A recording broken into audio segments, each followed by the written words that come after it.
Are you fighting stubborn belly fat, running low on energy, struggling with sleep, or having irregular periods? Then this one is for you. Hi, I'm Rozwana Chowdhury, an advanced nurse practitioner here in the UK, and welcome to 3 Things About, where we break down big health topics into 3 key takeaways that actually make a difference in real life. Today's focus is on cortisol and how stress, stimulants, and starvation, meaning skipping meals or training on an empty stomach, can quietly disrupt its rhythm. So let's get into it. Let's go over the basics. Cortisol is a hormone released by our adrenal glands in response to stress. But it's not just about stress. Cortisol follows a daily rhythm known as the cortisol awakening response. This is our body's natural spike in cortisol after waking, kind of like our internal cup of coffee. It naturally peaks 30 to 45 minutes after waking to help us feel alert, and then gradually declines throughout the day, hitting its lowest point at night to help us fall asleep.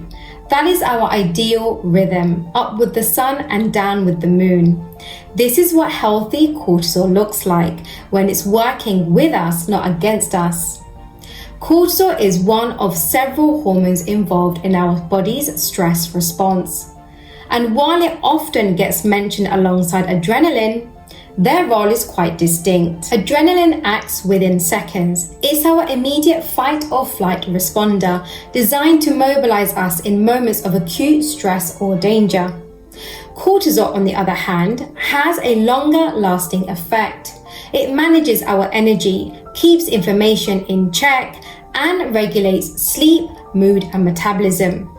So while we are focusing on cortisol today, it's important to remember that it doesn't work in isolation. It's part of a highly coordinated hormonal system, one that interacts with our nervous system, our nutritional status, and our perceived safety. So what happens when we add chronic stress to the mix? You might be getting 7 to 8 hours of sleep but still feel groggy in the morning or rely on coffee just to function.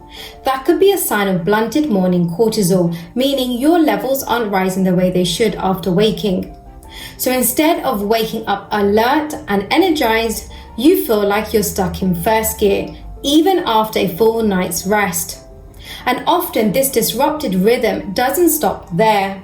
It can also show up as feeling tired all day, then suddenly wired at night, which is a classic sign your cortisol rhythm is out of sync. And while a blood test can measure cortisol, your energy patterns are often your first and clearest clue.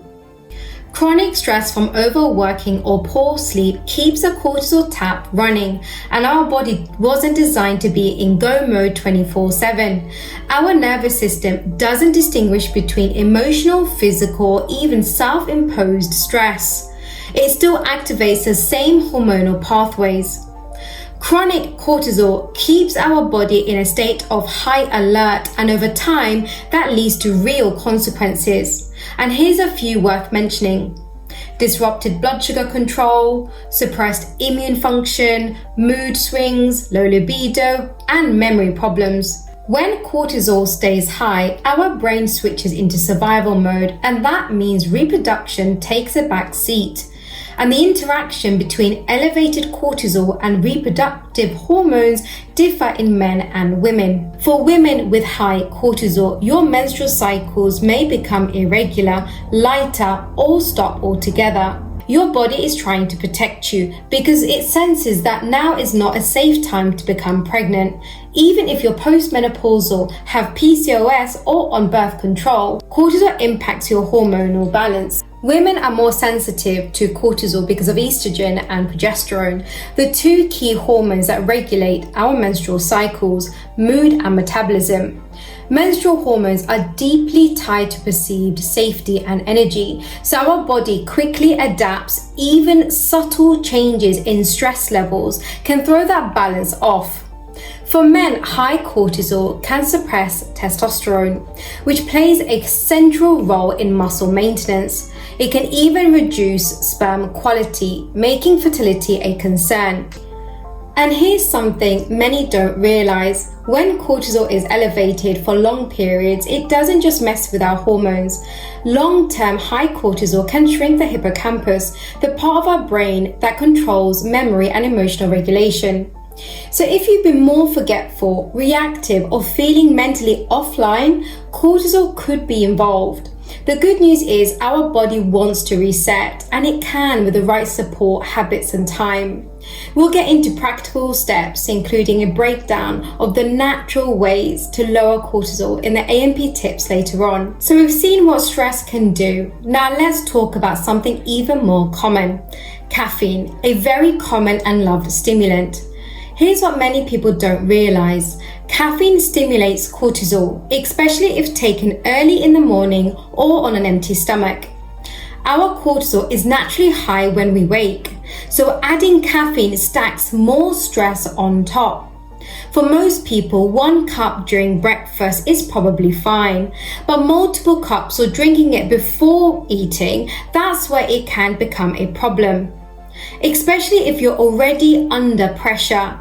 Women in particular tend to have a stronger cortisol response to caffeine, and this is even more pronounced during the follicular phase, the first half of your cycle when estrogen rises, and the luteal phase, the second half when progesterone rises and energy needs increases.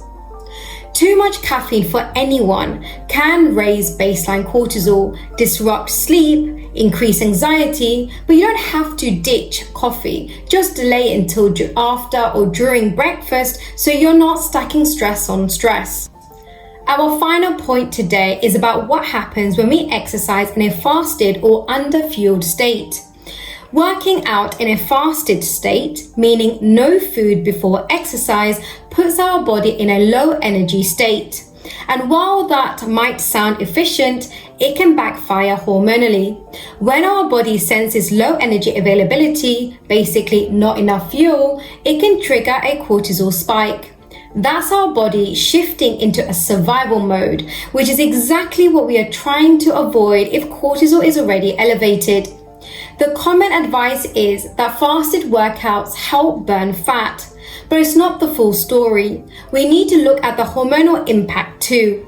Fasted training, especially high-intensity cardio or weights, adds up to one thing: cortisol overload, especially if done repeatedly. Why? Because exercise is a stressor and fasting is a stressor, and together it spikes cortisol to unhealthy levels.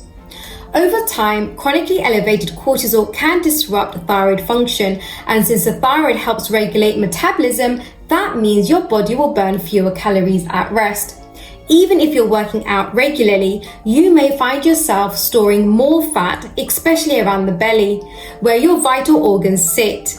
This becomes especially important for women during the luteal phase when our energy demands are naturally high. So pushing through a fasted workout or underfueling during this phase can actually be more harmful than good. So if you feel better after eating, you probably needed to eat. And that's not a sign of weakness, that's hormonal wisdom. This highlights how multifaceted cortisol really is, and this is just one of the ways cortisol promotes fat storage. So what can we do if we want to exercise? Try a small pre-workout snack. One that contains 10 to 15 grams of protein can help buffer that cortisol spike. Some easy examples include a boiled egg or half a banana, a small protein shake, Greek yogurt with some berries, or half a protein bar. It doesn't have to be a full meal, just something to tell your body you are safe and you are fueled.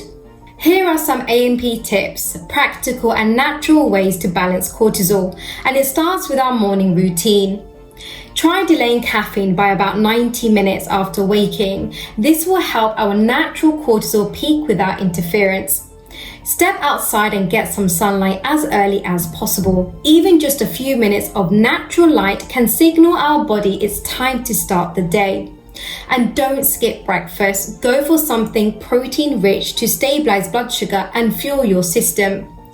Add in some gentle movement like stretching or light yoga, nothing intense, just enough to signal safety to your nervous system. During the day, try to avoid fasted intense workouts. Try to fuel before workouts and don't be afraid to swap some sessions for strength training or moderate cardio. Make sure your meals are balanced, including carbs, protein, and healthy fats, and this will keep energy steady. And don't underestimate the power of micro resets. Taking just 5 to 10 minutes of a quick walk or even a cold rinse can lower stress and recalibrate your system. Then in the evening, dim the lights and limit screen time after 9 p.m. to let melatonin rise naturally. Create evening rituals, whether it's journaling or stretching or a cup of herbal tea, something to tell your body it's safe to rest. And above all, prioritize consistent quality sleep. All of these small actions work together to help reset your cortisol rhythm and support your body in coming back into balance. Now, if you are looking for a little extra support, supplements can be helpful, but always check with your healthcare provider first. One option is magnesium glycinate. This form of magnesium contains glycine, an amino acid known for promoting calmness and supporting relaxation, especially taken in the evening. You might also want to explore something called adaptogens. These are plant-based herbs that help the body adapt to stress more efficiently, almost like nature's stress buffer. Two of the most researched ones are ashwagandha and rhodiola. They've been shown to help balance stress hormones, support energy, and improve resilience over time. Just remember, we can't truly heal our nervous system if we are stuck in survival mode. And these kinds of tools, whether it's nutrition, movement, or supplements, are about helping our body feel safe again. And that's when real change starts to happen. Cortisol isn't the enemy. It's there to help us wake up, move fast, and adapt. But too much for too long can throw our whole system off.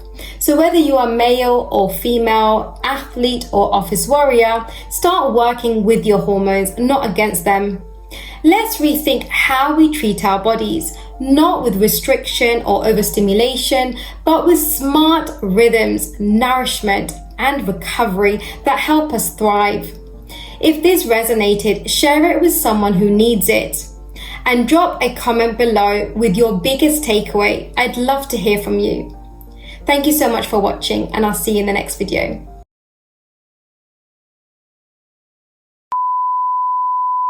A bit like an internal cup of coffee.